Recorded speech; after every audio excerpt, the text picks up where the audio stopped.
Ang kitchen sponge mga kabombo, ang mas mahigko pa sa toilet. In fact, ginpahayag sang microbiologists nga ang mga butang nga ginagamit naton sa pagtinlo sa mga dishes ang pinakahigko nga bagay sa balay. Sa isa ka pagtuon nga na-publish sa journal nga Scientific Reports, ang spongy bacterial colonies ang mas delikado sa aton ikaayong lawas. Bangod sini, ginarekomendar sa mga researchers nga dapat islan ang sponge kada simana. Ang kitchen ang lugar sa aton balay kung sa diin nagasugod ang mga new bacteria. Bangod sa human traffic kag food preparation. Bangod ang sponge ang masami nga warm, mabasa kag matrace ang old food. Ini ang ideal nga breeding ground para sa bacteria. Suno sa pagtuon, maayong idea nga tinluan ang sponge kada tapos gamit. Apang ginasuggest sa mga researchers nga regular nga islan ang kitchen sponge. Ang kitchen ang lugar sa aton balay kung sa diin nagasugod ang mga new bacteria. Bangod sa human traffic kag food preparation. Bangod ang sponge ang masami nga warm, mabasa, kag may trace ang old food.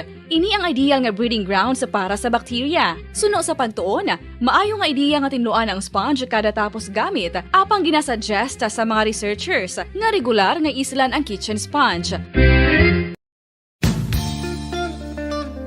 Isa ka bala sa may hinuptanan nga ido, mangin responsable nga dog owner. Bilang nagapanag-iyas ang ido, siguraduhon nga ang mga ini ang regular nga nabakunahan batok sa rabies. Ipaidalom ini sa mandatory registration. Siguraduhon nga hindi ini manginlayaw o kon magsigilagaw o kon libot sa mga kalye o kon sa anuman nga mga public places. Imo man responsibilidad nga mapag-groom ang mga ini, matagaan sa bastante nga pagkaon kag shelter. Responsibilidad mo bilang pet owner nga gastuhan ang anuman nga gastuhon medikal sa tion nga makakagat ang imo ido. Rabies is preventable. Mangin responsable nga dog o kon pet owner.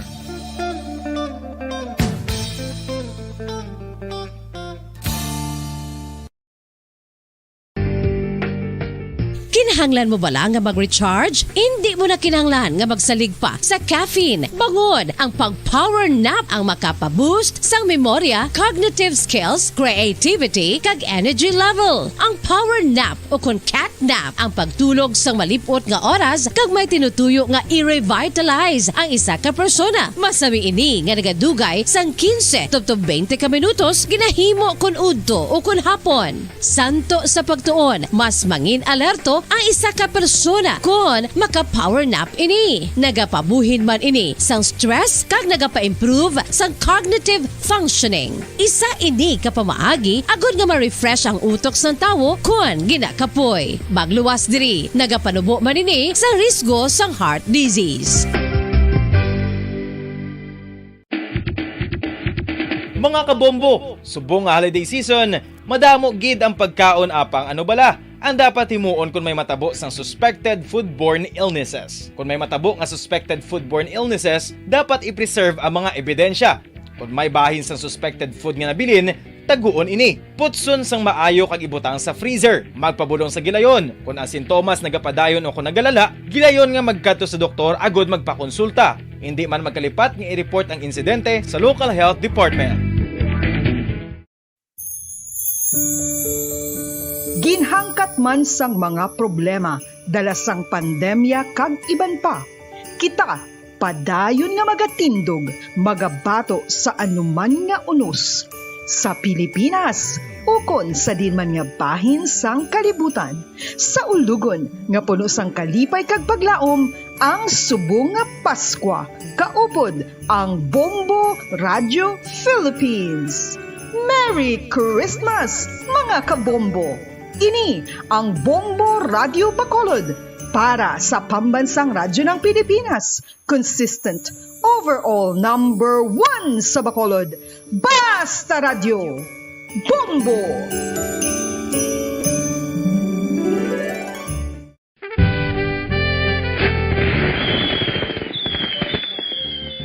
Paano ang mangin safe batok sa mga palupok? Delikado ang paggamit sang palupok. Tanan nga klase sang palupok ang ginadumilian sa mga bata. Magpalayo sa mga taho o kun lugar nga may nagapalupok. Hindi magpulot sa mga wala naglupok nga mga palupok. Ini tuman kadelikado. Magpabulong gilayon kung ikaw ang nalukpan. Mga pahanumdum nagikan sa Bombo Radio Philippines. Basta Radio Bombo! 1, 2, Panalo! Part 1! 4 sa Bombo Radio at Star FM. Heto ang isa sa mananalo ng daily prizes.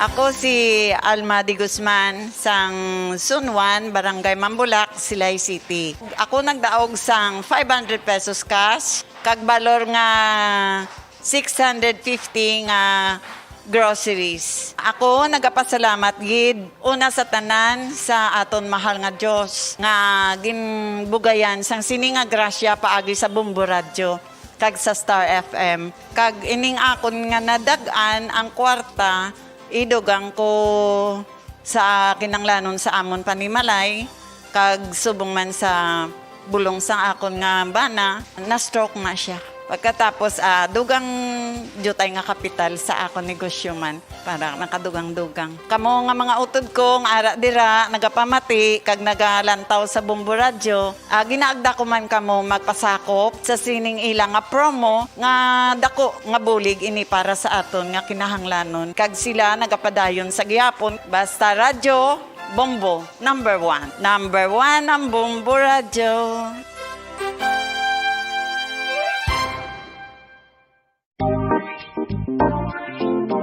Mga kabombo, nakahibalo-bala ka mo nga halos maghampak na sa 3 million ang natapikan sang COVID-19 sa Pilipinas. Mataas sa gihapon ang active cases sa bugos nga pungsod, kag halos 50 mil na ang mga nagtaliwan bangod sa sini nga virus. Hindi magkumpiyansa, depensahi ang kaugalingon kag ang imo mahal sa kabuhi. Magpabakuna na batok sa COVID-19. Pahanumdom nagikan sa Bombo Radio Bacolod. Basta Radyo Bombo!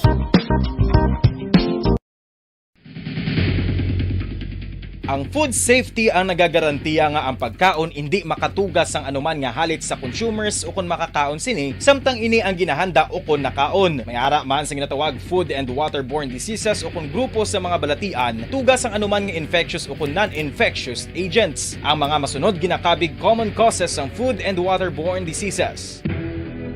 Unsafe nga ginahalinan sa ginainom nga tubig, improper disposal of human waste, unhygienic and Kabombo, we all would like to greet you. A Merry Christmas, and a Happy New Year. Seen and heard. Now fully digitalized in Negros Occidental. This is Bombo Radio Bacolod. To All-Star Nation and Kabombo, we all would like to greet you. A Merry Christmas, Merry Christmas. Bombo Radio Bacolod.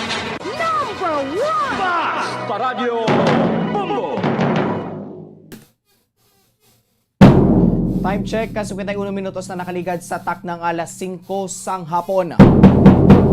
So mga kabobo, welcome sa atong kapalatutunan ng Bobo Report sa afternoon edition. Subungan sa badong inyo makopod si Bobo Franz, Andrew Burgos. So subungan to ni check yaro ng patrol ko sa kay Bobo Gracelyn Lubaton. May isa ni ka drug by bus operation nga natigayon sa syudad sa Talisay.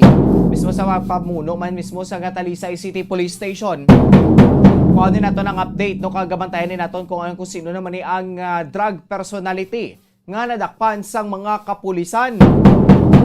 Ang kampanya batok sa illegal nga droga padayon gyapon no kag pila naman ka mga durugista ang mga nagkalaresto. Kag may pila naman ka mga kinilo sang illegal nga droga ang nakumpiskara. Susubong nga ito ni Hibaloon ang dugang detalye kag sa piyak linya ko po natin si Bombo Gracelyn Lubaton. No? So susubong padayon to ang drug by bus operation no sa may syudad sang Talisay.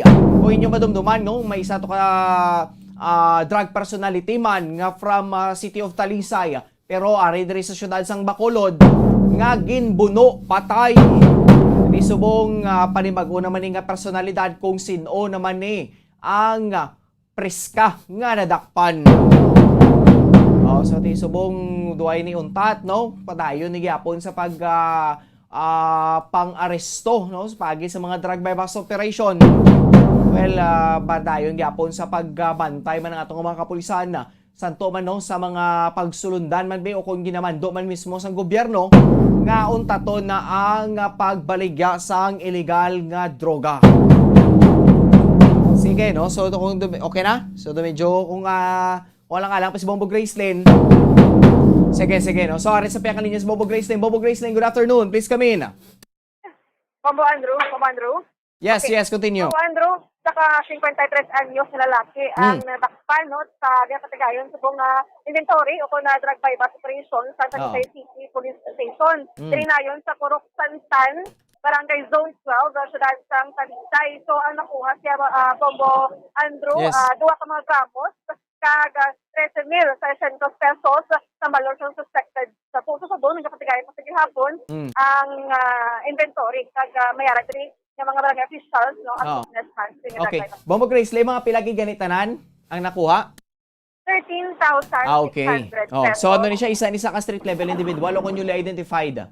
Wala pa naton Bombo Andrew may balaan kung ano ning level ya. But kung ano na karon sa detalye o sa ni ka opisyal. Okay, so arad ang suspect Bombo Gracelyn. Yes, ari diri ang suspect. Makuta sabi kung di niya na ginakuha ang mga illegal drugs, be. Dali lang kay Bombo Andrew kay layo kita no. Testingan nato no kung di niya gid man ibig ginakuha kag di niya ni gina-distribute. Subong no tay kabalo kita nga drama sa syudad sa Talisay. Isa man ini sa may pinakaaktibo man drabi nga mga kapulisan no, mga katapos sa kapulisan dira aktibo man when comes sa pag-aresto sa nasiling nga mga drogista. Sige pro Bombo Gracelyn, kamusta dira sa mga sitwasyon? Kaya rin Bombo Andrew ay nakastupad sa suspect no. Sige, no? So well ha. Sir, ano nga ba mo kay nadakpan ka sa sininga drug bypass operation? Di ka magambal? Wala ka statement, sabi? Makuta sa Bombo Gracelyn kung di niya naging kuha ang Hindi mo naging drugs. kuha. Sa Bacolod? Sa din sa Bacolod. Sa tingin sa Bacolod? Guys, kaya. Sa? Yung sa mga sambay na silog. Sa mga standby. Sa Barangay 2, sa Dena? Sa mga standby sa kilid, Bombo Andrew. Sa Dena, sa barangay, ano nga barangay? Barangay 2 Ano nga ginamo? barangay? Hindi sa Masugid. Sa Manugid. At siyempre, no, every time na natin ilan na nangyari pitota man sila Bombo Gracelyn, no, kaya siyempre may mga kinamataraw man na sila, no. Pero makuta sabi ko perlahan na sa katuig nga nagaduso. Sila ka nakatuloy ka daso? Sila ka nakatuloy ka daso? Ay, nagamit. Nagamit ko na. Ano, hindi ko kapati? Nagamit. Nagamit ka? Nagamit ko na. Konsumo, ya? Nagamit mo lang? Nagamit na lang. Iyan na konsumo. Yes, Bombo Andrew. Bo grabing konsumo ni Sir Mano. Pila to 13,000? 13,000. Makuta sabi kung pila na kasimana? Pila na kasimana? Pila na kasimana maubos? Pila na kasimana maubos ang ngarang? Ang ina nga konsumo? Wala sa kung nakainilya Bombo Andrew. Gabi, no? Pero, hindi yan ay pagbaligya, ya. Personal yan ang konsumo. Ano mo brato, sir? Pintor. Pintor? Mm. May mga kabalaan? Pinakabilog? Apat. Di ba, kung sa Bombo Gracelyn, kung pila ang inadlaw sa isa ka pintor. Grabe man, no? Kailangan nadlaw sa isa ka pintor? 500. Oh, 500. Tip, gabi, di niya na nakuha ang amo nga balor sa droga para lang sa iyang konsumo. Hindi ko na nakuha ang Ta? para sa konsumo. Dito sa sildo mo ko dahil sa datanan. Oo, di ba po, Grabe yung ba? sildo, amo nang ginagamit sa bakal sa konsumo, ya. Ay, legal Perte, to. no? So, basta bisyo yung Bombo Gracelyn, yung imo, yung isaguro niya, tibis ka na nun niya kamahal, itinguan mo ginayang bakal mo na mo? Oo, di kay Bisto, Bombo Andrew, mubala na nga magutman, basta Perte, may no? inubakal lang sa mga Bisto. Grabe man si sa ting asawa ya, Ramanda? Isawa ka, sir? Hindi na yan sa mga. Patay na. Patay na. Patay na ko na Bombo Napatay Andrew. na. Ting kabataan Paano niya, na, pilang sir? edad sa bata, ya gani? Yes, Bombo Andrew, ka mag-yan. Pilang edad sa bata, ya? May bata siya? Yes, 4 kabilog. Ang Apat subang mo, kabilog? pilang edad? Arso, umusog. Arso. Ari de sa? Ano? Sin? Ano yung yung jacket? Ari de Bombo Andrew, ito na nang edad suna. O yung kumalawa, eh. Ano? May kaway kakabalo kung pilang edad sang bata mo? Sige, gago lang sa Sir Bombo Andrew. Mga Ah. figures ko, kasi pa. Aha. Oo. Kaloy man sa mga kabataan niya, ting mga kabataan niya na Bombo Gracelyn, dagko naman. Yes, Bombo Andrew. Kang subang pilang edad to gani? Mula sa Bombo Away na Andrew. wala. kapalit sa Pero ang Mindanao. kinago Ang siya pila? Mangura niya kinagitad. Yung naman yung isang bayo. Tuwa sila. Bombo Andrew, meron din sa duwa ka mga Okay. kabataan. No? Ang Sige, subang sige. ang kamangura. Okay, sige Bobo Gracelyn, no? Doon malang-alang kita. Sige, bantayan ta na karon na. Dugagi lang na karon sa pila ka mga public affairs, no? Program din sa Bombo Radio ang dra no nanungod sa sininga drug by bust operation Bobo Gracelyn. Thank you, Yes, good. Bombo Andrew, para sa mga dugang na detalye, no, atong bantayan sa pila ka mga public affairs sa Pomaratio, Bacolod. So, ini si Gracelyn, Bombo Gracelyn, no ba to, nag-report para sa mga radyo ng Pilipinas, consistent overall number 1 sa Bacolod sa radyo. Bombo. Madamo nga salamat kay Bombo Gracelyn Lubaton live sa siyudad sang Talisay. Matapos ang isa naman ni ka persona ang naristo sa drug by bust operation. Grabe, no? So, tinabatian nyo to sa pagsaysay, Minister, para lang yan sa iyang personal nga konsumo, no? Para lang ito yan sa iyang, gamiton niya. No? Hindi ito yan not for sale, no? Para ito yan sa iya ko, no? LT for 13,000 pesos, no? So, hindi magnubuin na sa isa mga kagramos nga illegal nga droga. Amo ni subong kapigado, no? Ang trabaho ni sir, amo pa na, no? Why taman blang nga ginapakanubo ang amo na binga size ng trabaho. Pero sa amo ni blang kabudlay sa sitwasyon kagamuni ang lakat sang panahon subong nga kapigado pa, no? Grabe, ano yung gidya? Gastuhan niya gidya ang iya ni nga bisyo. Subong to padayon to ang inventory kag ang investigasyon sa mga kapulisan natuoy sa sini nga panibagong nga drug by bust operation kag bag-ong naman nga personalidad. Time check, sumikita 9 minutos na nakaligid sa taknang alas 5 sang hapon, no? Bantayan nato na ang Bombo News Center para sa atong Bombo Network News.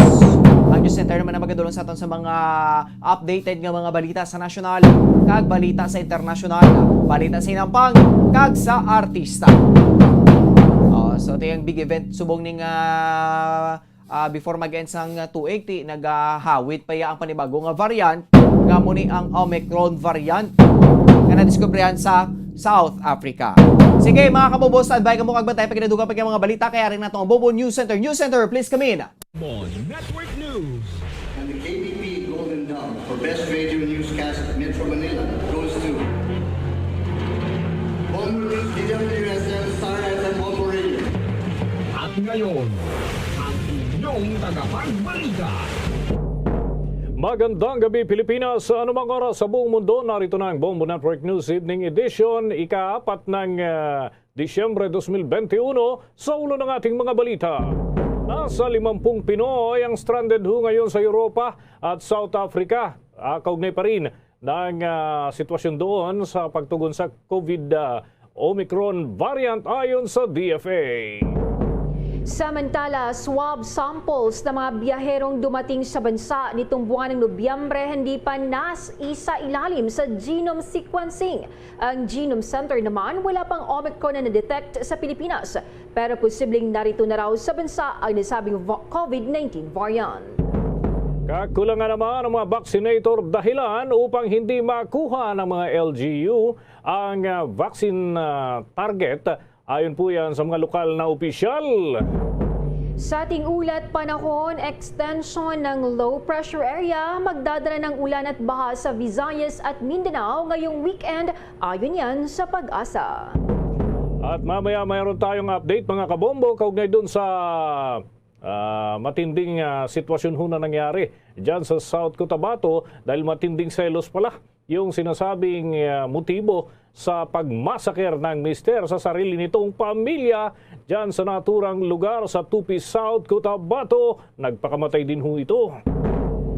At sa ating international news, magulang ng suspect sa Michigan High School shooting nahuli na ng mga otoridad.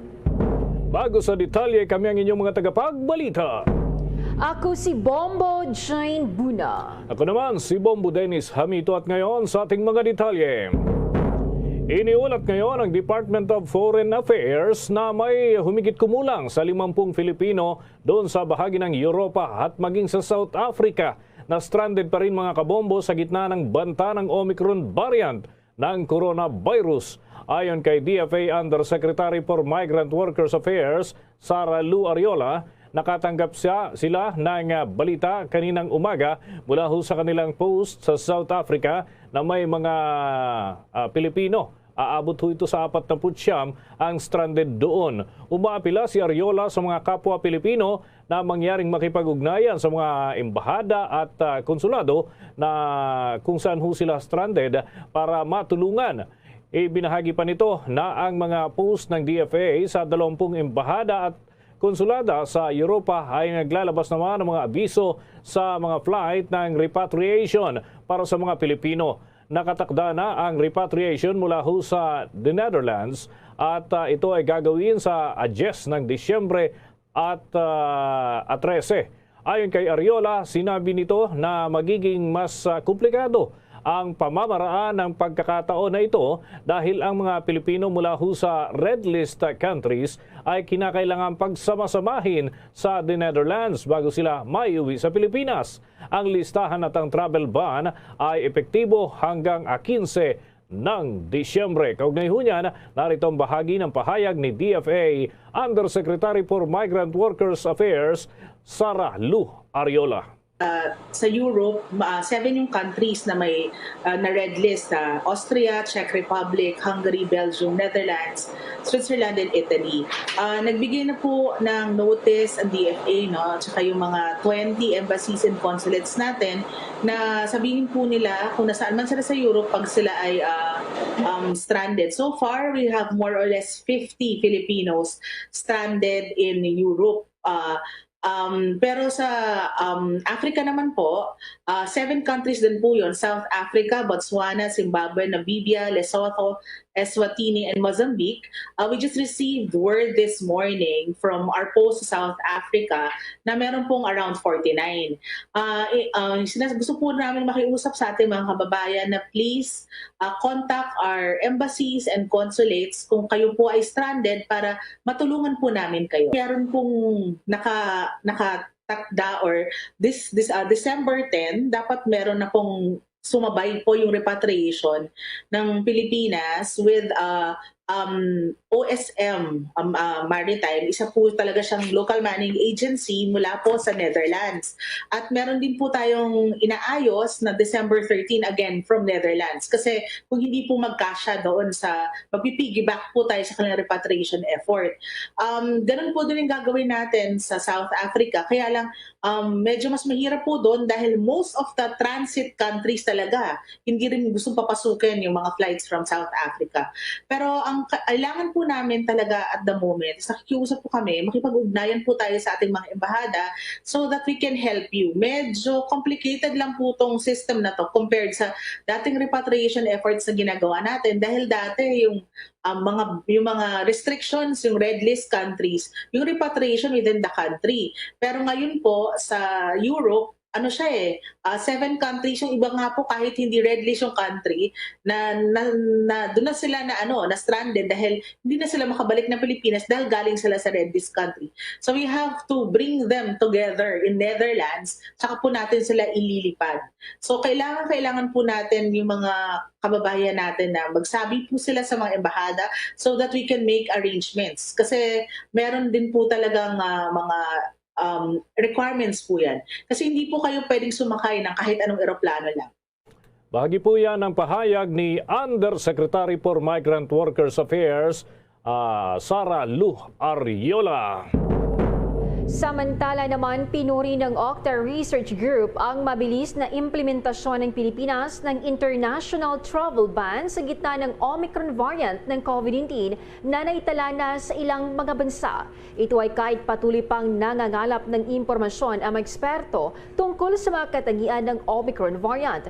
Ayon kay Octa Research Fellow Guido David, naintindihan niya ang pangamba ng mga kababayan natin, lalo pat gumanda na ang kalagayan ng Pilipinas. Ito na ang pinakamaganda since June pa last year nung nagsisimula pa lang yung first surge ng COVID-19. Anya, patuloy ang pagbaba ng COVID-19 cases sa bansa, kabilang ang positivity rate sa gitna yan ng paglawak ng pagbabakuna. Pero ang ikinababahala ni David ay baka mas kalat na ang Omicron variant sa iba pang mga bansa. Inaasahan rin ang hindi naman mapipigilang pag-uwi ng maraming overseas Filipino workers sa bansa. Hindi naman anya realistic din para sa bansa ang magpatupad ng total travel ban. Kung hindi anya mapigilan ng travel ban, mas mabuting higpitan ang quarantine lalo na sa mga unvaccinated kung saan gagawin itong 10 hanggang 14 na araw. Dagdag pa ni David na nasa 38 na bansa na ang nakapagtala ng kaso ng Omicron variant. Magugulitang agad na nagpatupad ng travel ban ng Pilipinas sa 14 na bansa dahil sa banta ng Omicron variant kabilang ng South Africa kung saan ito nagmula. Komo na tayo ng pag-uulat kaugnay doon sa mga swab samples na isinasailalim ho sa genome sequencing dahil yung mga biyaherong dumating ho sa bansa nitong Nobyembre hanggang ngayon ay hindi pa naisasailalim daw sa genome sequencing.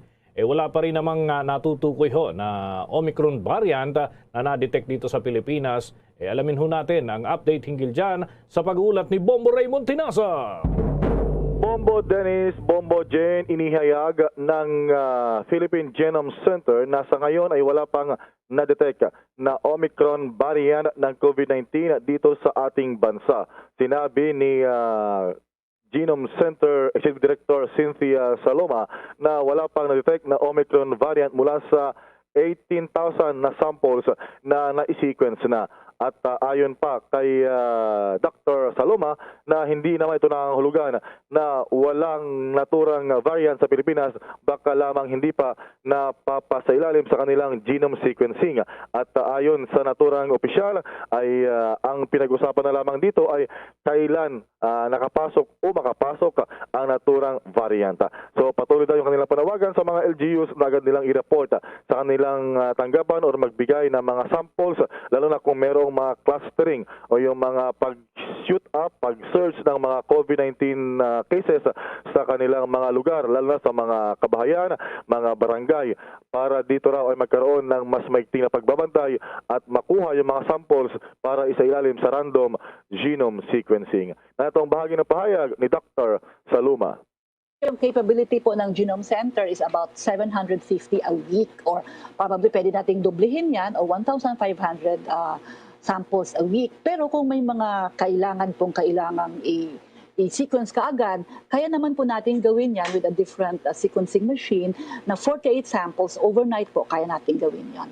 Tapos po naman sa ating genomic biosurveillance, sinasabi naman po natin sa mga LGUs at saka sa mga regional epidemiology surveillance units na pag may makita po kayong mga increase of cases or may mga spikes in cases in a particular area na may cluster, magpadala lang po kayo ng sample sa Philippine Genome Center and we are always ready to sequence them. No? Makipag-ugnayan sila sa ating DOH, Epidemiology Bureau, at magpadala po agad. So far, USEC, wala pa tayong na-detect na Omicron for the 18,000 na na-sequence natin. Pero itong November, titingnan po natin kung mayroon tayong ma-detect. But what is really, really very important is it is possible that it has entered our borders or it may not be possible and we are all on the lookout for that. But it's also very, very important for all of us na talagang kung kailangan tayong mag-quarantine at makipag-ugnayan sa ating mga health facilities at saka sa LGU para hindi na po mag-spread pa. Kaya sinasabi namin, USEC, it's not a question of if it is here, it's just a question of when. Kaya kailangan po talaga tayo maghanda at saka yung ating mga healthcare facilities, ma-improve natin at makita naman po natin sa mga cases din sa ibang bansa na kailangan po talaga na yung ating mga tao which have vaccination and at the same time po mag-practice pa rin ng mga minimum health standards katulad ng masking, physical distancing at yung makita po ninyo yung cases sa Norway, di ba mayroon po silang malaking party na nagkaroon ng maraming positive cases, 13 of whom have been confirmed to be Omicron variants. Kaya siguro po, USEC, mas maganda po ngayong taon naging virtual Christmas party po muna tayo kung pwede. Samantala, inamin naman ni Dr. Saloma na sa ngayon ay hindi pa nila natatanggap yung mga samples ng mga kinuhanan ng RT-PCR test o swab test na mga dumating sa bansa mula sa abroad nitong buwan ng Nobyembre. Umaabot daw ito sa mahigit 400 na individual o mga pasahero na dumating sa ating mga paliparan sa Metro Manila ang hindi pa nakukuhanan ng samples dahil hindi pa nagsasubmit yung mga kinaukulang mga laboratorio sa airport. Kaya dapat daw ay isumite na sa kanila para ay agad may sailalim sa genome sequencing para malaman kung meron dito ang positibo sa naturang Omicron variant. Muli, si Dr. Saloma. Ang naibigay po sa aming numero is 242 nag-positive sa kanila. So kaya po nating i-sequence sila lahat, no, yung ating 242 samples na ito. But of course, Yusek, hindi naman lahat siguro ma-sequence yan dahil mayroon po tayong requirements bago sila ma-sequence. Number 1, dapat po yung swabs nila ang tamang volume na naiwan. Number 2 is, dapat po yung city values nila below 30 para po natin malaman ito. So hinahanap pa po at nakikipag-ugnayan yung ating Department of Health and Epidemiology Bureau sa mga laboratory sa airport kung saan sila po yung gumawa ng test at kung maaari po, ibigay na po nila ito sa Philippine Genome Center kasi mayroon naman po tayong sufficient kits for the rest of the year and as also up to the first quarter of next year na makagawa po tayo ng whole genome sequence. So, Yusek, kung meron naman pong developments dito at meron pong mga resulta, malalaman pa ninyo agad yan dahil po sasabihin po yan either by Yusek Rousset Verheri or by the Secretary of Health, Secretary Duque po. Kaya din naman po natin na i-sequence sila overnight, no? Yung mga, kung hindi lang naman sila masyadong marami, we have the capability of sequencing them overnight. So nakikipag-ugnayan po ang ating DOH sa iba't ibang laboratorio kung saan pwede po silang magpadala ng sample sa atin, lalo na sa mga cases na ito. So as far as I know, Yusek, parang hinihintay pa namin yung mga swabs nila. Yan yung bahagi ng pagpapaliwanag ni Dr. Saloma ng Philippine Genome Center, Bombo Dennis, Bombo Jane. Kaya wala pa silang maproseso, ma-genome sequence dahil nga hindi pa nag-submit yung mga laboratorio dyan sa airport na silang kumukuha at binabayaran ng gobyerno, Bombo Dennis. Okay. Bombo Raymond, curious lang ako, papaano ba ang proseso nitong genome sequencing? Pagka kinuha ba yung sample para sa COVID test, doon na rin ba kukuha ng gagamitin para sa genome sequencing o bukod itong proseso, Bombo Raymond, at bukod na sample din ang gagamitin?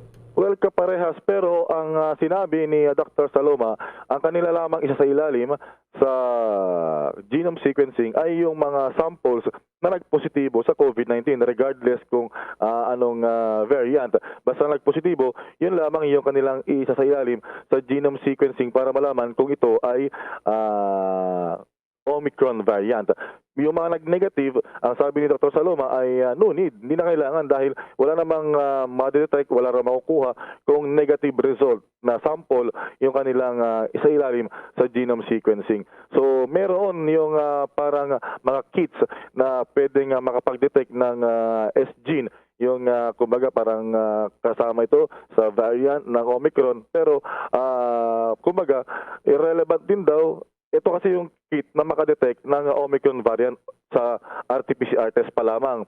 Pero ang sabi naman ni Dr. Saloma, yung sample na yun na lumabas ay positive sa Omicron, sa ilalim pa rin naman daw sa confirmatory test sa pamamagitan sa genome sequencing. So para makatipid sa gastos at oras, mas mabuti na idirekta na lamang yung mga kits pa rin existing, yun pa rin yung gagamitin, yung saka yung positive result sa ilalim sa genome sequencing. Yun pa rin naman daw yung kailangan para makumpirma, Bombo Dennis. Okay, kaya lang may mga nagsasabi, ito galing naman sa ibang bansa, Bombo Raymond, na baka daw kasi may mga late bloomer na variant o na virus ay ito daw yung purpose na kailangan pa rin ng genome sequencing dun sa mga kahit nag-negatibo na para daw at least sure, Bombo Raymond. May batayan ba ito dyan sa pananaw ng mga eksperto dito sa ating bansa? Well, ang sabi ni Dr. Saloma, Bombo Dennis, ay naninindigan sila na yung mga for now, dahil nga sa essence of time and all, kinakailangan na unahin yung positibo na. So unahin yung mga positive result na RT-PCR test. Dahil yung mga regardless kung nag-negative naman, dahil meron tayong mga bagong quarantine protocols, kumpletuhin pa rin nila yung 14-day quarantine. So within that period na na-quarantine pa rin sila, baka doon naman lalabas yung kung meron silang symptoms o mag-positive sila doon sa panibagong RT-PCR, Bombo Dennis. So for now, unahin talaga yung mga mag-positibo, yung kinukuhanan ng sa ika-5 hanggang ika-6 na araw ng arrival dito sa bansa, Bombo Dennis. I see. Okay. Maraming salamat, Bombo Raymond. Okay, so anyway, magandang balita rin dahil binabanggit ni Dr. Saloma na paparating na sa kalagitnaan ng Disyembre yung mga bagong equipment for genome sequencing at ito ay ididiretso sa bahagi ng Visayas at sa Mindanao para magamit mas mabilis yung ating genome sequencing. Hindi na kailangan pang ibiyahe sa Metro Manila yung mga samples na galing sa iba't ibang lalawigan. Doon na lamang sa regional centers. At nandito rin daw sa Metro Manila para mag-training 2 weeks ago pa yung mga kumbaga magiging mga technicians, mga laboratory technicians na mag-operate, magsagawa ng genome sequencing gamit yung mga bagong equipment na binili ng Philippine Genome Center. Para sa Bombo Network News, Bombo Raymond Tinazo nag-uulat para sa pambansang radyo ng Pilipinas, Basta Radyo, Bombo! Sa dagdag pang mga balita sa oras na ito, inihayag ng Bureau of Immigration na mga Pilipinong galing sa 14 na bansang sakop ng travel ban dahil sa Omicron variant ay maaari pa ring umuwi sa Pilipinas sa pamamagitan niya ng repatriation flights. Gayunpaman, sinabi ni Bureau of Immigration spokesperson Dana Sandoval na ang tanging alalahanin doon ay ang mga flight na nagmumula sa mga bansa nasa ilalim ng red list at nananatiling suspended pa rin. Nauna nang inilagay sa red list ng Interagency Task Force on Emerging Infectious Disease ang mga sumusunod na bansa sa gitna ng banta ng variant ng Omicron ay ang South Africa, Botswana, Namibia, Zimbabwe, Lesotho, Eswatini, Mozambique, Austria, Czech Republic, Hungary, the Netherlands, Switzerland, Belgium at Italy. Sinabi ni Sandoval na karamihan sa mga Filipino traveler na apektado ng travel restrictions ay mga overseas worker na nauuwi sa Pilipinas. Kailangan nila na makipag-coordinate sa Philippine Embassy or Consulate na pinakamalapit sa kanila para maaalalayan sila sa kanilang repatriation flights at makapag-book ng special flight pabalik. Dagdag pa ni Sandoval na palaging may posibilidad na ang mga traveler ay maaring magpasyang lumipat sa ibang bansa na hindi nasa ilalim ng red list at pagkatapos ay mag-book ng flight pabalik sa Pilipinas. Ngunit tiniyak niya sa publiko na nakahanda ang Bureau of Immigration na magsagawa ng 100% passport inspection para suriin ang travel history ng lahat ng darating na pasahero sa loob ng huling 14 na araw. Samantala, nakaantabay ang Philippine Overseas Employment Administration o POEA sa anumang rekomendasyon o mungkahi para sa deployment suspension kapag lumala pa raw ang sitwasyon kaugnay doon sa mga kaso ng Omicron variant ng COVID-19 sa ilang mga bansa. Ayon kay POEA Administrator Bernard Olalia, naka-activate naman ang kanilang mga tanggapan para magpatupad ng anumang direktiba mula sa Interagency Task Force for the Management of Emerging Infectious Diseases Resolutions. Sinabi ni Olalia na katuwang nila sa monitoring ang mga kababayan din natin mismo na nandun sa mga bansa at gayon din yung Overseas Workers Welfare Administration o OWA at iba pang tanggapan sa ilalim ng Department of Labor and Employment, gayon din ng DFA. Gayon pa man, hangad umano nila na hindi na umabot pa sa panibagong repatriation ang problema sa bagong variant ng naturang sakit. Iniulat naman ni Department of the Interior Local Government Secretary Eduardo Anyo na wala silang pinapaboran sa kanilang mga panawagan at pagpapatupad yan ng mga paghihigpit sa mga political rally sa gitna ng banta ng sakit ng coronavirus COVID-19. Inilabas niya ang payag sa gitna ng pag-alala na hindi maging patas ang DILG dahil ito ay kaalyado ni Pangulong Duterte. Tiniyak ni Anyo na ang pagbabawal sa mga rally ay nararapat sa lahat anuman ang kanyang partidong pampolitika. Ngunit ang mga kritiko ni Duterte ay nagpahayag ng pagdududa kaugnay dito. Isinahad ng Commission on Elections si COMELEC na ang opisyal na campaign period ay magsisimula yan sa Pebrero 8 taong 2022 para sa mga national post at Marso 25 para sa mga local na elective posisyon. Kabilang ang posisyon ng mga miyembro ng House of Representatives. Sa kabila ng payag ng DILG sa pagbabawal sa pagsagawa ng mga political rallies, hindi nababawasan ang ilang matigas ang ulo na elective post aspirant at ang kailang mga taga-suporta ay nagpapatuloy pa rin sa kanilang mga maling gawain sa kampanya. Upang hindi malito sa mga rally, nilinaw ni Anyo na ang mga caravan at motorcade lang ang nagbigyan ng green light dahil may physical distancing at kadalasan ginagawa ito sa limitadong oras lamang. Iginit pa ni Anyo na mga motorcade at caravan ay gaganapin sa mga bukas na lugar kung saan minimal ang posibilidad ng pagkahawa ng COVID-19. The coronavirus infectious disease or COVID-19 pandemic update.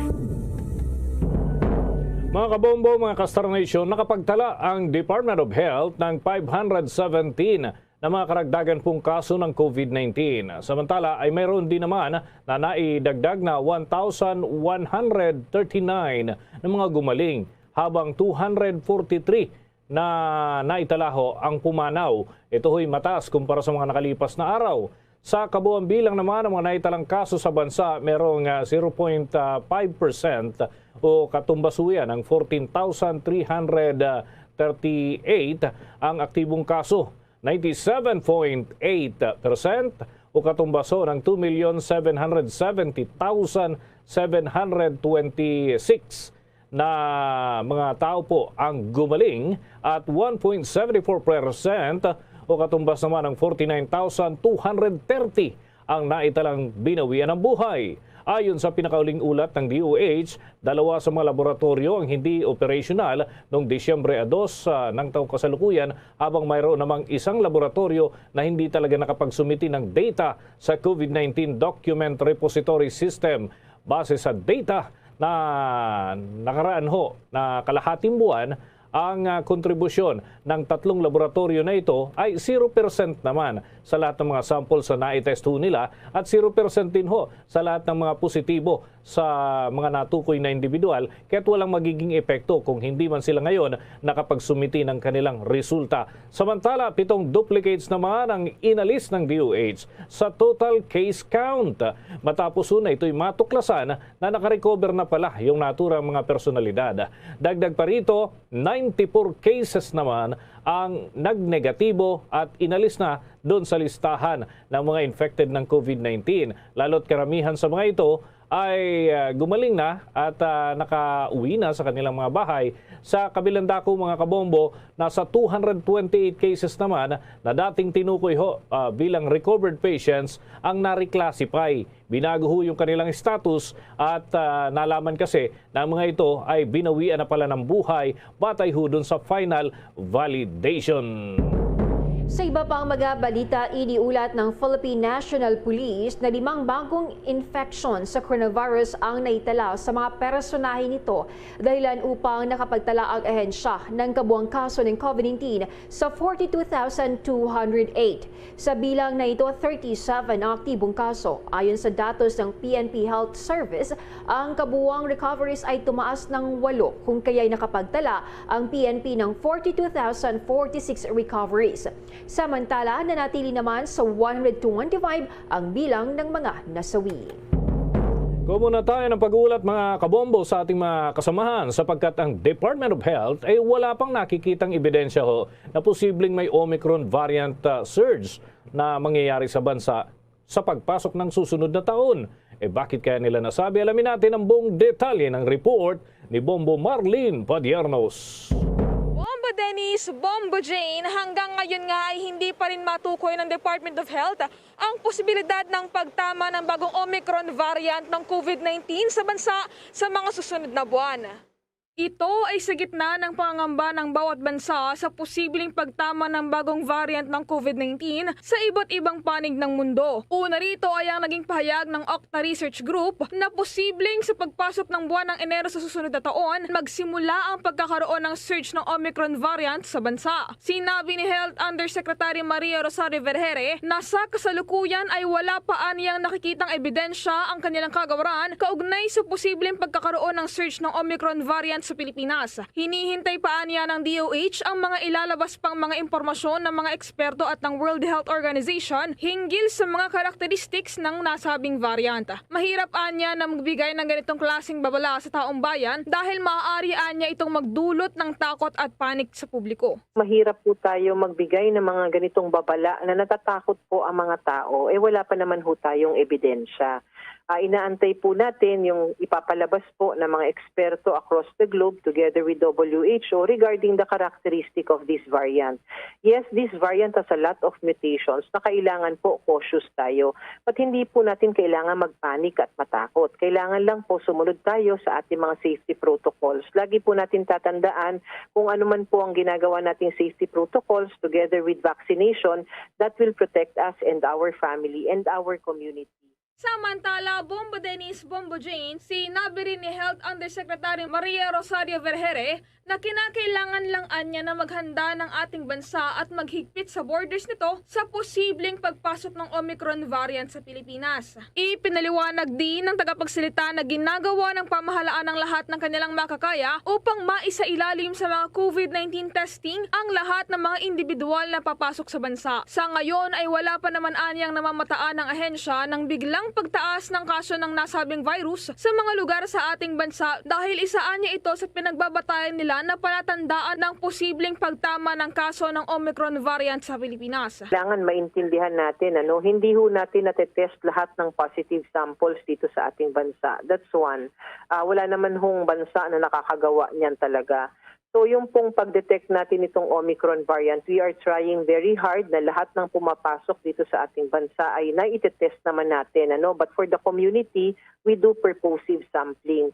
Kung sakasakali po, minomonitor natin ang sitwasyon, wala naman ho tayo nakikitaan ng mga lugar sa ating bansa ngayon na merong biglang pagtaas ng mga kaso o nagka-cluster ng infections because that can be one of the determinant kung sakasakali na nakapasok na itong Omicron variant. Because if you see in the other countries, nagpuputukan po ang mga kaso nila, biglang tumataas ang numero. Dito naman po sa ating bansa ay hindi pa natin nakikita. So sa tingin ko po, sa ngayon, hindi pa ho nakakapasok ang variant na ito sa ating bansa. Patuloy po natin imo-monitor yan para makapagbigay tayo ng abiso sa ating mga kababayan. Paglilinaw din ni Vergere na isinasailalim lamang sa RT-PCR test ang lahat ng mga individual na papasok sa ating bansa dahil ito lang anya ang test na maaaring ipasailalim sa buong genome sequencing kapag nagpositibo sa nakamamatay na virus ang mga ito. Ani Vergere ay gumagamit na rin ng partikular na COVID-19 test kits ang 14 na laboratorio sa bansa para mas mapabilis ang detection ng Omicron variant. We have mapped out ito pong mga laboratorio natin dito sa ating bansa at meron ho tayo sa ngayon 14 na laboratorio na merong ganitong makina that can be able to use the StackPath test kits. Nakipag-usap po tayo sa ating mga eksperto para pag-usapan kung ano po yung capability nitong StackPath test kits. Unang-una, it's a screening method na makikita ho natin pag tinest natin ang isang tao, makikita natin yung drop doon sa S-gene niya doon po sa ginagawang RT-PCR test. Pero pagkatapos nun, isa-subject pa rin yan sa whole genome sequencing para ma-confirm natin. So i-recommenda po ng ating mga eksperto na para po sa ating mga returning overseas Filipinos na papasok sa ating bansa, mas efficient pa rin ang government kung itutuloy na natin sa whole genome sequencing ang kanilang test. Do not subject to the StackPath kits anymore kasi ganun din po ang magiging turnaround time natin and makakagamit pa tayo ng less resources. But we are considering the use of this in the communities where we will find clusters. Lalong-lalo na po dun sa mga meron tayong talagang laboratorio capable of using this. Magugunitang Bombo Dennis, Bombo Jane, na una nang sinabi ni Octa Research Fellow Dr. Guido David na mas may posibilidad na tumama ang bagong Omicron variant sa mga lugar sa Pilipinas na may mababang bilang ng vaccination rate, partikular na sa mga bata. Mula dito sa lungsod ng Pasay, ako po si Bombo Marlene Padiernos, nag-uulat para sa Pambansang Radyo ng Pilipinas, Basta Radio, Bombo! Sa dagdag pang mga balita, target ng COMELEC na maisapinal ang listahan ng mga kandidato sa 2022 national at local elections bago ang holiday break. Ito ang sinabi ni COMELEC spokesman James Jimenez kasunod yan ng pag-alala ng ilang grupo na kulangin ang panahon sa election preparation. Ayon pa kay Jimenez, nasusunod naman ang calendar of activities ng poll body kaya tiwala silang walang magiging problema sa kanilang mga paghahanda. Maliban sa pagsusuri sa mga naghahain ng Certificate of Candidacy, abala rin ang komisyon sa paglilinis ng listahan ng mga botante sa bawat presinto. Matagal na kasing inireklamo ng ilang grupo na may mga pangalan ng matagal nang pumanaw ang nananatili pa rin sa voters list. Sa talaan naman ng mga kandidato, inaasahang aalisin ang nuisance candidates o ang mga posibleng panggulo lamang sa halalan at naglalayo na pagkaroon ng sistema ng eleksyon. Sa dagdag pa ho nating balita mga kabombo, tinukoy ng League of Provinces of the Philippines ang kakulangan umano ng vaccinators ang siyang dahilan kung bakit nabigo ang ilang local government units na maabot ang kanilang mga target na government target number dun ho sa 3-day national vaccination drive. Sinabi ni LPP President at Marinduque Governor Presbitero Velasco Jr. na maraming bilang ng mga LGU ang nakaranas ng kakulangan ng mga vaccinators kahit sapat naman ang supply ng bakuna. Ayon pa kay Velasco, nasa 31 mga lalawigan ang nakamit ang 50% ng kanilang mga target habang 45% ang hindi pa rin nakakuha ng kalahati ng kanilang nais na maabot na bilang. Anya, nakuha naman ng Ilocos Norte, Ilocos Sur, Batanes, Siquijor at Camiguin ang 100% ng kanilang target number of individuals. Napag-alaman na pinagpatuloy ng gobyerno ang National Vaccination Drive sa kabila ng kakulangan ng 51,000 na mga volunteers kung saan ay maalala nga mga kabombo nasa mahigit 7.6 million na mga individual ang nabakunahan kontra sa COVID-19 sa 3 araw na vaccination drive. Yan ay kumpara dun sa 9 milyon sana na target ng pamahalaan. Mahigit 39,000 booster o third dose naman na iturok na sa eligible population ng Pilipinas. Ang LGU sinikayat na magkaroon ng specific lanes para maiwasan ng vaccination errors ayon yan sa Department of Health. Alamin ang detalye sa report ni Bombo Everly Rico. Naiturok na ang nasa kabuang 39,161 na booster o third doses sa nalalabing populasyon na fully vaccinated ayon sa datos ng Department of Health kahapon Disyembre 3. Maalalang pinayagan na nga ring isimulan kahapon ang pagbabakuna ng booster doses sa lahat ng eligible adult population ng bansa. Kaugnay pa rito, mahigpit naman ang paalala ng Department of Health sa publiko na sundin ang guidelines sa pagbabakuna ng booster doses na inirekomenda ng mga eksperto at ng Food and Drug Administration ng Pilipinas para maiwasan ang posibleng mga adverse reactions. Kailangang tandaan na tanging ang mga fully vaccinated lamang ang maaring mabakunahan ng booster shots 6 na buwan matapos na maturukan ng second dose para sa mga bakunang Pfizer, Moderna, AstraZeneca at Sinovac, habang 3 buwan naman matapos na maturukan ng second dose para sa Janssen vaccine. Kahapon po nagkaroon tayo ng total of 39,161 booster or additional doses that were given to the rest of the population. Meron ho tayong mga dedicated lanes para po sa ating mga vulnerable katulad ng A2 and A3 na primary series pa lang po, at meron naman po tayong ibang linya para sa mga booster doses.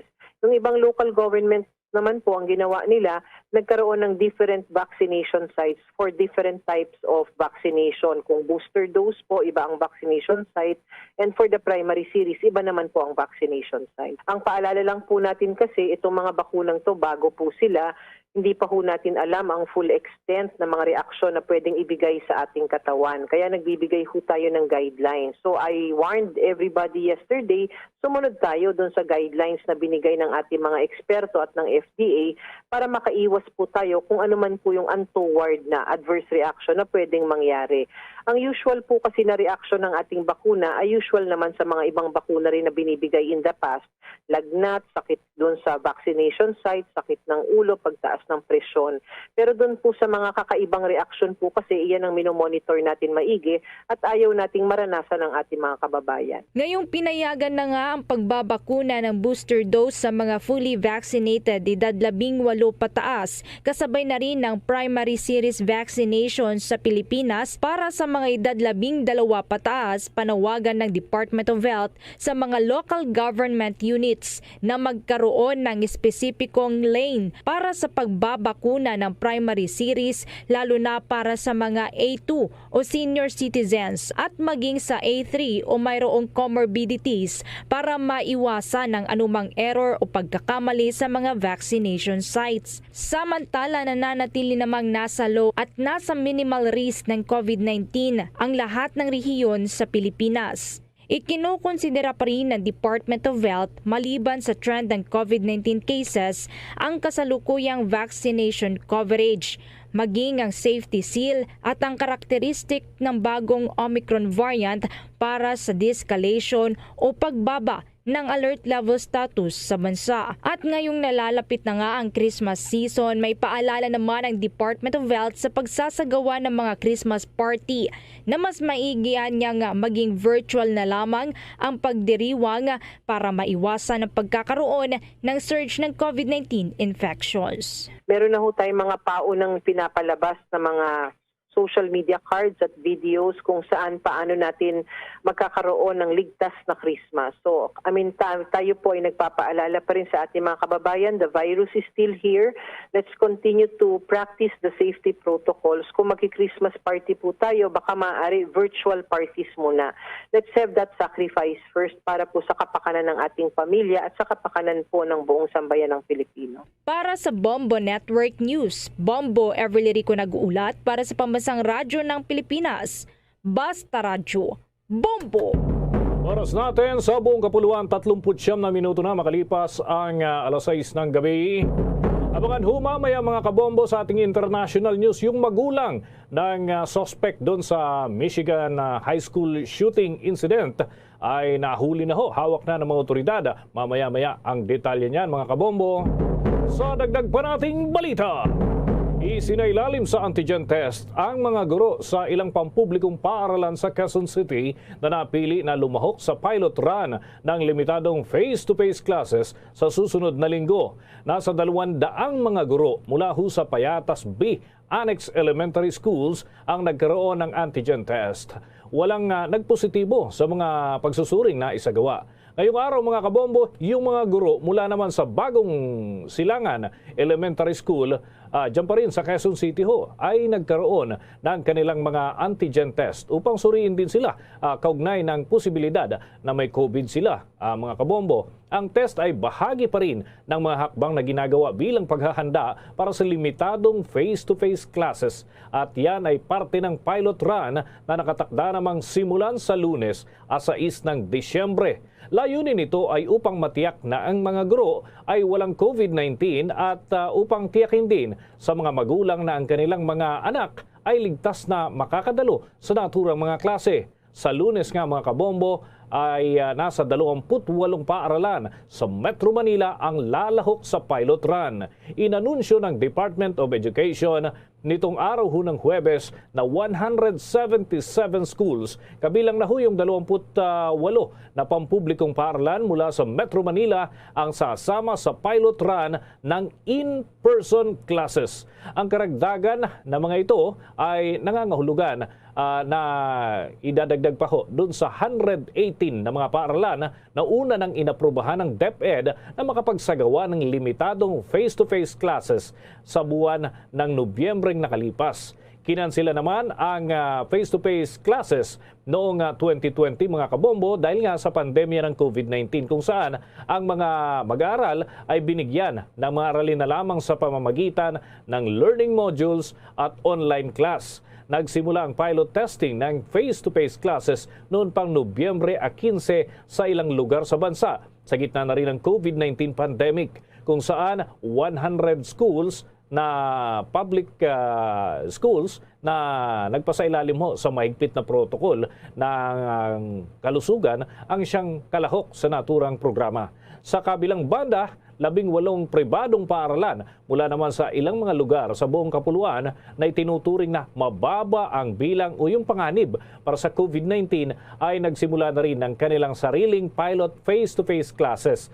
Yan naman ho ay inumpisahan noong Nobyembre 22. Sinabi ng DepEd ng assessment period para ho sa paunang run ng pilot face-to-face classes ay hanggang Disyembre 22 ng taong kasalukuyan. Nakatakdang magtapos ang pilot study sa darating na Enero 31 ng taong 2022.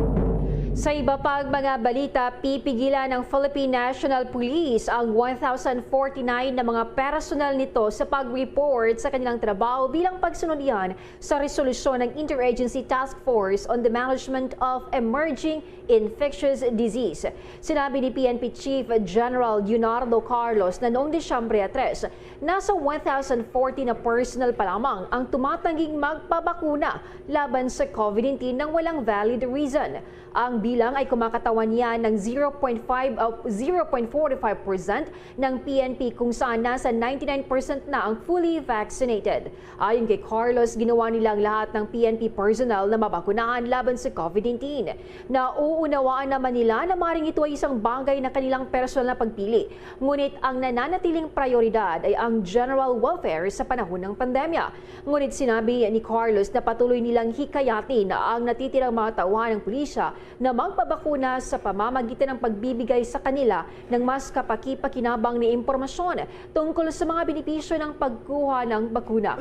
Batay pa sa resolusyon ng IATF, ang pampubliko o pribadong empleyado ay dapat magbigay ng patunay ng kanilang pagbabakuna kung nais silang payagang mag-report sa trabaho. Ang hindi pa nabakunahan na empleyado ay maaari lamang bumalik sa trabaho kapag nagpakita ng negatibong resulta ng RT-PCR na isusumitiyan kada 2 linggo. Sinimula na ng pamahalaan ng lungsod ng San Juan ang booster shot para ho ito sa mga taong may comorbidities o may existing condition. Yung essential workers ay pinayagan na rin, pati na yung mga nasa poverty line. Ang mga residenteng nakatanggap ho ng pangalawang dose ng anumang tatak ng klase ng bakuna, 6 na buwan na dapat ang nakalipas nang sila ay maturukan. Sila ho ay karapat dapat na kumuha ng kanilang booster shot. Ang mga nagnanais naman na makakuha ng kanilang booster shot ay maaaring magparehistro online sa pamamagitan ng vaccination portal ng naturang lungsod at maghintay na padalhan ng kanilang schedule sa pamamagitan ng text message. Nauna nang pinayuhan ng national government ang mga lokal na gobyerno na simula na ang pagbibigay ng booster shot doon sa mga nasa ilalim ng A1 hanggang A5 categories. Simula ho yan noong Biyernes, ngunit pinili ni Mayor Zamora na magsimula ngayong araw ho ng Sabado para maging mas maayos daw ang naturang proseso. Nitong Biyernes kasi sinabi ni San Juan ng San Juan LG officials na nabakunahan na ho ng naturang lungsod ang 242% na target population o katumbas ho yan ng 240,231 individuals. Bombo Weather Update. Nakakapekto pa rin mga kabombo yung remnants ng low pressure area at gayon din yung bagyo sa labas ng Philippine Area of Responsibility na nagpapaibayo ng paghatak dito sa mga kaulapan na nasa paligid ng Philippine Area of Responsibility at nagkakapasok ko, nagdadala ng mga pag-ulan sa ilang parte ng Visayas at gayon din dyan sa rehiyon ng Mindanao. Gayon man, wala umanong aktibong sama ng panahon dito sa Pilipinas o sa loob ng Philippine Territory sa karagatan karagatang sakop ko. At inaasahan magpapatuloy ang ganitong sitwasyon hanggang sa pagpasok ng susunod na linggo. Gayunman, inaantabayanan ng Pag-asa ang posible pang maging epekto ng naturang mga weather system sa loob ng karagatang sakop ng Pilipinas dahil kahit walang bagyo ay maaaring maghatid ng mga pag-ulan ang aktibong northeast monsoon na ngayon ho ay nagdadala ng malamig na hangin lalo na dyan sa hilagang parte ng Luzon at tumaabot hanggang sa may southern Tagalog area at inaasahan na extended yan hanggang doon sa may parte ng Visayas sa mga darating na linggo. Kaugnay pa rin ho ng pag-iral o paglakas ng hanging amihan at yan ay inaasahan hanggang sa buwan ng Pebrero. At sa mga oras na ito, kukuha tayo ng karagdagang update sa report na matinding selos sa asawa motibo sa pagmassacre ng mister sa sariling pamilya nito sa South Cotabato bago nagpakamatay. Ayon yan sa investigasyon ng PNP. May karagdagang detalyang Bombo Radio Curunedal. Matinding selos umano ang motibo ng isang mister sa pagmassacre nito sa kanyang sariling pamilya bago pa man nagpagamatay sa bayan ng Tupi, South Cotabato. Ito ang inihayag ni Police Colonel Nathaniel Villegas, Provincial Director ng South Cotabato sa panayam ng Bombo Radio Coronadal. Kinilala ang mga biktima na sina Beverly Dinal, 27 anyos, mga anak nitong sina alias Shelton at alias Peter na pawang mga minor de edad, habang ang suspect na nagpakamatay rin ay si Alan Dinal, 37 anyos na pawang mga residente ng Sitio Glandang, Barangay Cablon sa nasabing bayan. Ayon kay Villegas, nagtatrabaho umano sa General Santos City ang biktima na si Beverly at dahil matagal itong nagkauwi, kaya't nagalit ang mister nitong si Alan hanggang sa nag-away ang mag-asawa at humantong sa pananaksak ng suspect. Dinaway pa ng suspect ang dalawang minor de edad na batang lalaki ng mga ito bago nagpakamatay. Nangyaring insidente alas 9:35 kagabi sa bulubunduging bahagi ng nabanggit na lugar kung saan narinig ng mga kapitbahay ng mga biktima na nag-aaway ang mag-asawa samantalang umiiyak naman ang dalawang anak ng mga ito. At nang tumahimik na ang mga ito ay siniyasat ng kapatid ng suspect ang kanilang bahay at doon nakitang nagkahandusay na sa higaan ang mga biktima na duguan at wala ng buhay. Nagtamo ng sugat sa iba't ibang bahagi ng kanilang katawan ang mga biktima habang isinugod pa sa ospital ang suspect ngunit dead on arrival na ito. Na-recover sa crime scene ang dalawang folded knife na ginamit sa pananaksak sa mga biktima at pagpapakamatay ng suspect. Po sa investigation ng ating Tupi Police Station sa pangunguna ni Major Bangay, nagsimula po yung motibo sa pagsiselos. Nagsiselos po itong asawa kasi po yung asawa niya nagtatrabaho po sa Gensan. Yan ang ulat mula sa Bombo Radio Coronadal para sa Bombo Network News. Bombo Bing Pilinyo ang bayan nag-uulat para sa Pambansang Radyo ng Pilipinas at consistent number 1 sa probinsya ng South Cotabato. Basta Radyo, Bombo! May panibagong milyong halaga na naman ang smuggled na sibuyas mula ho ito sa bansang China ang nakumpiska doon sa Misamis Oriental. May pag-uulat ang Bombo Radio Cagayan de Oro.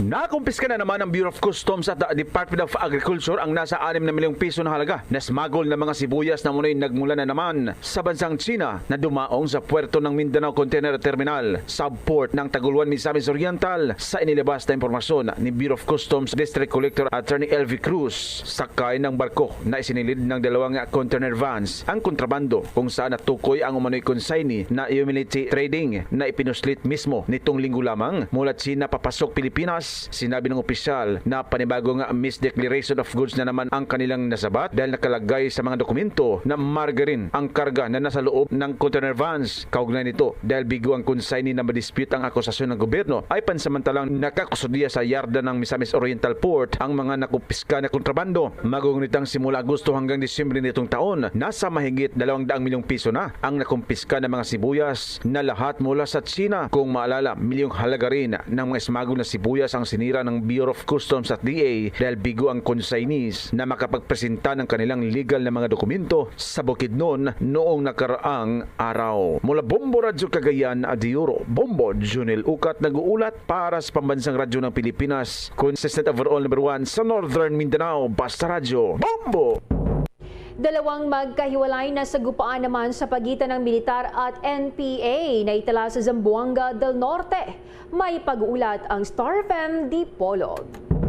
Patuloy pang inaalam sa ngayon ng mga otoridad kung ilan mula sa hanay ng mga komunistang grupo ang nasawi o nasugatan matapos ang muling pagsiklab ng sagupaan sa pagitan ng militar at sa nasabing grupo sa bulubunduking bahagi ng Pulangco, Zamboanga del Norte. Ayon kay Lieutenant Colonel Nolasco Coderos Jr. ng 97th Infantry Battalion, umabot umano sa 30 minutos ang sagupaan pagitan ng kanilang tropa laban sa mga kasapi ng Guerrilla Front Big Beautiful Country, ang parehong grupo na una nang nakaengkwentro nitong nakaraang araw. Maswerte namang walang naitalang nasugatan sa hanay ng mga militar, habang inaalam pa kung ilan sa hanay ng mga kalaban ang nasugatan o nasawi matapos na makita ang ilang mansa ng dugo sa lugar. Na-recover naman mula sa encounter site ang 2 backpack, 5 tents, medical supplies, M16 magazines at mga dokumento na naglalaman ng ilang mga importanteng impormasyon. Kasabay nito, nakasagupa rin ng tropa ng 44th Infantry Battalion Philippine Army ang isa pang grupo ng mga komunista sa ilalim naman ng Main Regional Guerrilla Unit and Guerrilla Front Feliciano Alpha sa Barangay Bato, Sindangan sa parehong probinsya. Na-recover naman ang isang M16 rifle, ilang mga magazines, mga medical paraphernalia, propaganda material at personal na kagamitan matapos ang halos 30 minutong bakbakan. Mula rito sa impila ng Star FM Dipolog para sa Bombo Network News, Star DJ Ethan Gray para sa Pambansang Radyo ng Pilipinas, Basta Radyo, Bombo!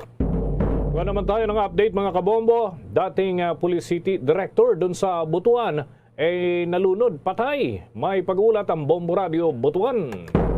Kinumpirma ng Police Regional Office o PRO13 na nalunod patay si Police Colonel Francisco Dugo Jr. kaninang alas 9:30 ng umaga habang naliligo sa isang beach resort sa Purok Languyon, Barangay Poblasyon, Bayan ng Mariatag, Surigao del Sur. Sa eksklusibong panayam ng Bombo Radio Butuan, inihayag ni Police Major Dorothy Tumulak, ang tagapagsalita ng PRO13, na base sa kanilang report na natanggap habang naliligo sa dagat ay natangay-anya ng malalakas na agos at malalaking alon ang police officer dahilan ng kanyang pagkalunod. Dinala pa ito sa Mariatag District Hospital pero diniklarang patay na. Ikinalungkot naman ng PRO13 ang nasabing pangyayari, lalo na at malaki ang naiambag ng opisyal sa matagumpay na operasyon ng Regional Headquarters nang ito ay na-assign sa iba't ibang police unit sa Caraga bago na destino sa PNP Logistics Support Service sa Campo Crame. Aminado si Major Tumulak na malaking kawalan sa hanay ng pulisya si Colonel Dungo dahil sa pagka-dedicated nito sa trabaho. Subay sa investigation, nagpaligayon o pagkaligo sa seawater dito sa Maya Marihata sa bahin si Sir Dungo. Then, nadala din sa kakusog sa Karel sa tubig. So, dito na itabo ang pagkaligo. Ang tinig ni Police Major Dorothy Tumulak, ang tagapagsalita ng Police Regional Office 13. Balita mula sa pila ng Bombo Radio Butuan, Bombo Jason Simurlan para sa Pambansang Radyo ng Pilipinas, Basta Radio, Bombo!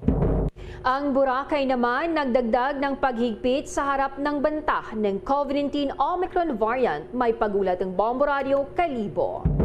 Lalo pang hinigpitan ang pagpasok ng mga turista sa isla ng Boracay sa harap ng banta ng COVID-19 Omicron variant.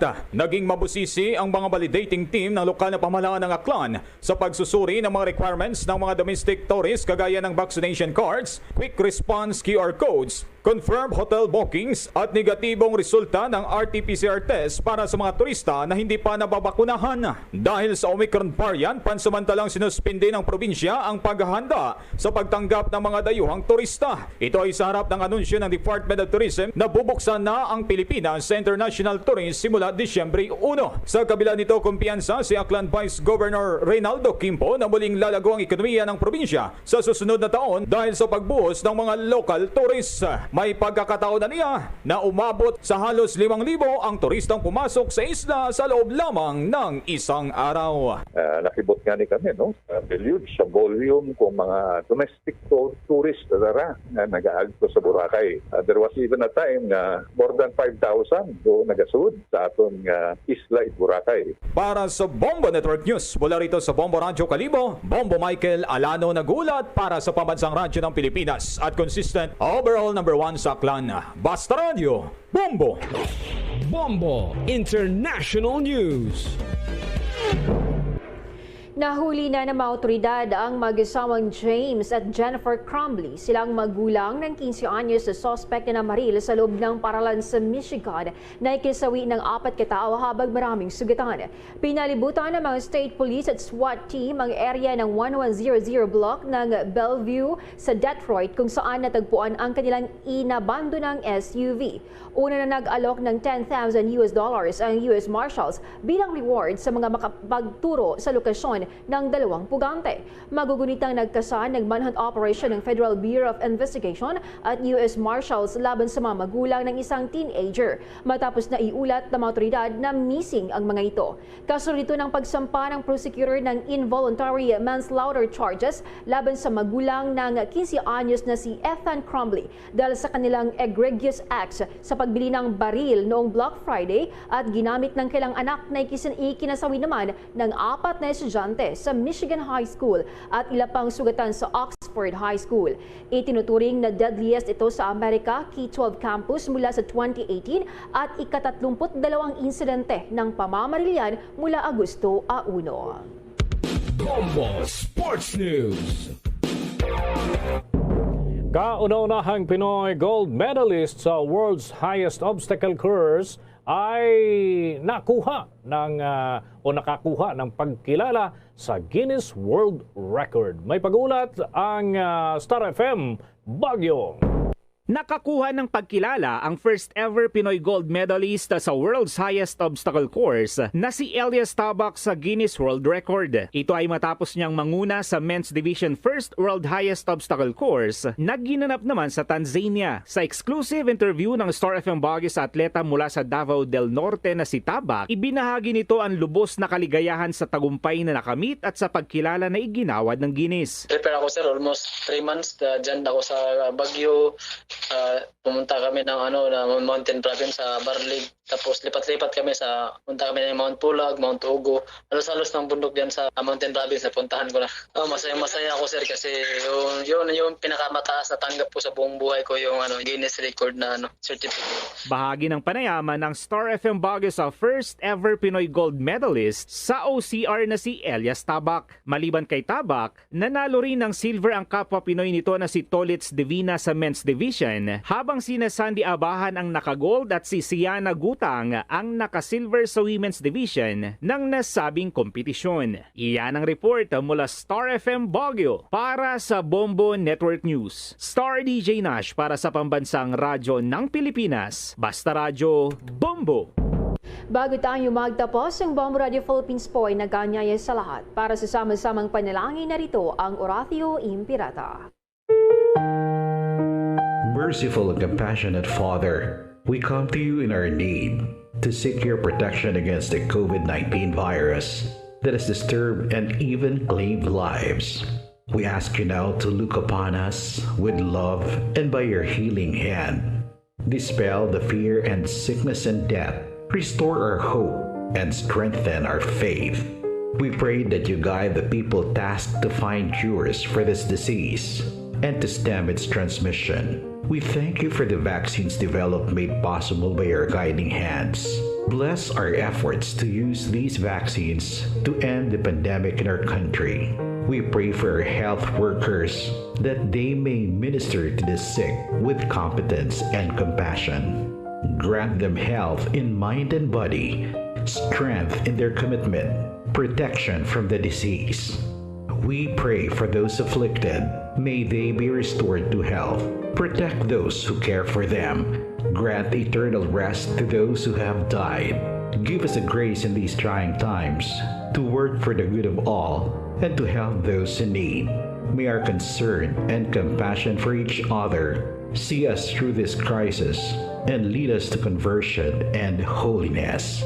Grant all these through our Lord Jesus Christ, your Son, who lives and reigns with you in the unity of the Holy Spirit, God, forever and ever. Amen.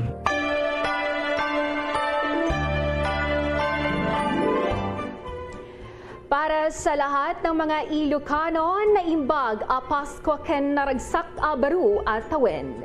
Sa mga kabombo, mga ka-Star Nation, sa ating Christmas countdown, 21 days na lang at Pasko na.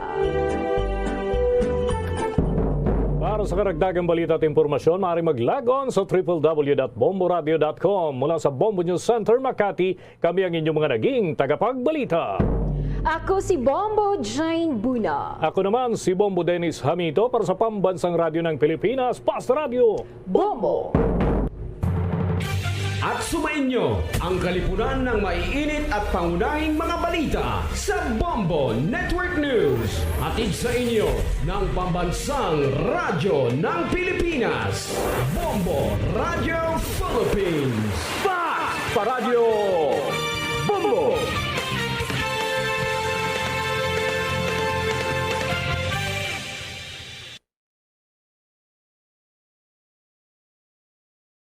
To All Star Nation and Kabombo, we all would like to greet you. A Merry Christmas, and a Happy New Year. Seen and heard. Now fully digitalized in Negros Occidental.